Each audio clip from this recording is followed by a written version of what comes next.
I was reminded of something yesterday. I am in an amazing book study with some amazing women. And one of the topics we were talking about is living your truth and shining your light and becoming who you were born to be, your birthrights, right? Like when one of the chapters of the book by Parker Palmer is talks about how when we're infants, you can really see a child's personality, right? And sometimes you'll find parents and grandparents being like, oh, it looks like they're going to be an architect because they're just building Legos, right? So we tend to then start putting labels on characteristics or behaviors and imposing outside views of what this individual's passions, sparks are, right? Maybe they're going to be an architect. Maybe they're just playing with Legos. Maybe they are going to be a puzzle maker, like whatever, right? But we're born with these gifts, and then society tends to, first it's society, our parents, our siblings, teachers, people, just outside people, even society, to the point of you're a girl, you're a boy, this is what you need to do, this is what you should do, right? Thankfully, those things are starting to dissipate, and hopefully that continues. And so when it starts like that, but then our ego just takes over. Our ego starts saying, oh, you are too loud, right? Or, oh, yes, that is what you should do. You should be a math teacher because that's what you're really good at, math, right? So our ego starts to play into that, and we often forget these innate callings and gifts that were given to us by God, the universe. And what happens is usually somewhere, I find it's either, if you're really in tune, late 20s to anywhere up into yay years, right? You start to see something's not feeling right. I'm not feeling in line with my calling. I'm not feeling in line with who I am. There's a disconnect between the faces that I wear, the masks that I wear, right? So we start to explore, what are the things that bring me joy? We start to listen to that inner compass and start to see, okay, maybe I want to try a different avenue. Maybe I want to explore something else, right? Maybe I'm not as shy as everyone's told me I am, right? Or maybe I'm not as extroverted as everybody says. Oh, you walk into the room and command the attention. Well, that might just be a mask that somebody's wearing because it's what they've started to use to make them feel comfortable in the world, right? And so this is a huge topic, so many facets to it, but what I wanted to touch on today is that when you're on this journey of figuring out what those callings are and how you can shine your light and what you can do to start to step into your aligned being, you're on this journey, right? And what I've learned, and it's been reinforced throughout my journey and throughout readings that I've done and lectures that I've listened to and my own inner compass. One piece of guiding advice that I can share is keep it close to you, right? It's almost like that saying, know your audience. Know who you can share that you're on a journey with. Know who you can share. Know who you can share the thoughts of, I'm not feeling like myself. I'm not feeling like who I was born to be, right? Sometimes it's those people that are closest to us, our parents, our siblings, our best friends, our spouses.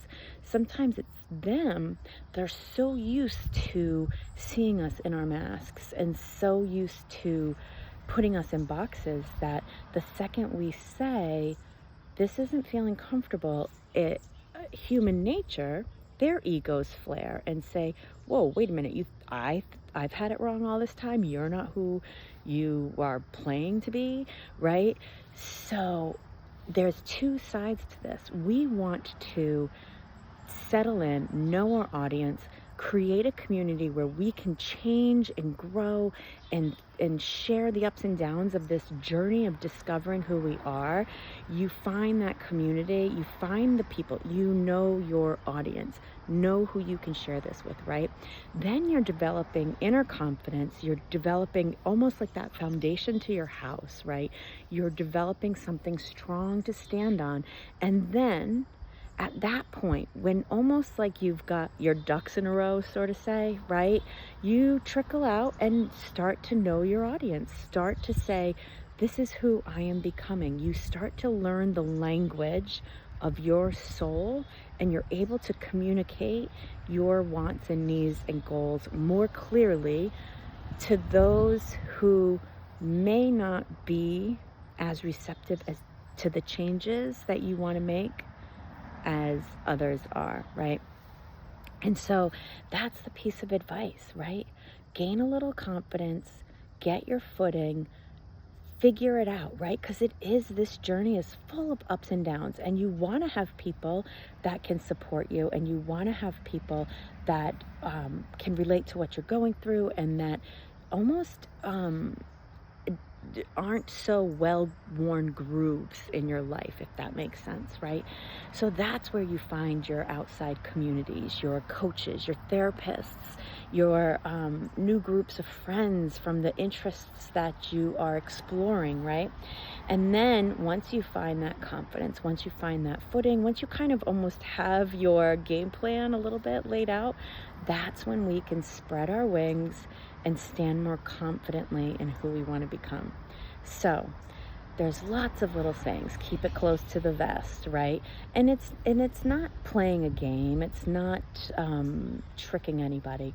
It's really self-preservation, and it's allowing yourself to be on your authentically aligned journey without that outside noise that's just been so loud for so long.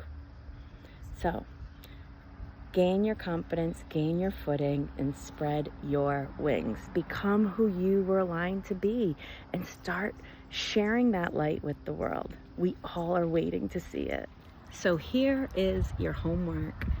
Think of 3 people or people or communities that you can start to explore who you want to be inside of, right? And just think of 3 different areas that you can go to and start to explore, right? It might be a friend that said something about a book that interests you. Reach out, ask more questions about that. It might be somebody who has a hobby that is just inspiring you. Reach out, right? It could be like me. I found this book group, and they were reading a book about self-discovery, and I just joined in and found this amazing community. And I will link in the show notes here what that is. It's Farm to Soul with Vicki Franker, and so that is another amazing resource for self-growth, right? You have tons of communities. We have the Learning Circle, which is a very intimate, sacred circle of women where we explore all these topics and we support each other on our own individual journey. You get personalized individual support, right? And so know that here is your homework. 3 avenues that you can start to explore who you are. And if you can't think of 3, know that you have 1 with me, that I am ready to stand by you as you start your journey with discovering who you want to be. There's so many ways that you and I can work together to help you figure this out, whether it's one-on-one, whether it's in the community, whether it's with just watching all of these videos that I start to produce with all the intentions, all the things that will help you to become who you want to be. Start small and let that kernel grow. Let that little piece of sand inside the oyster become the pearl of who you are on your aligned track.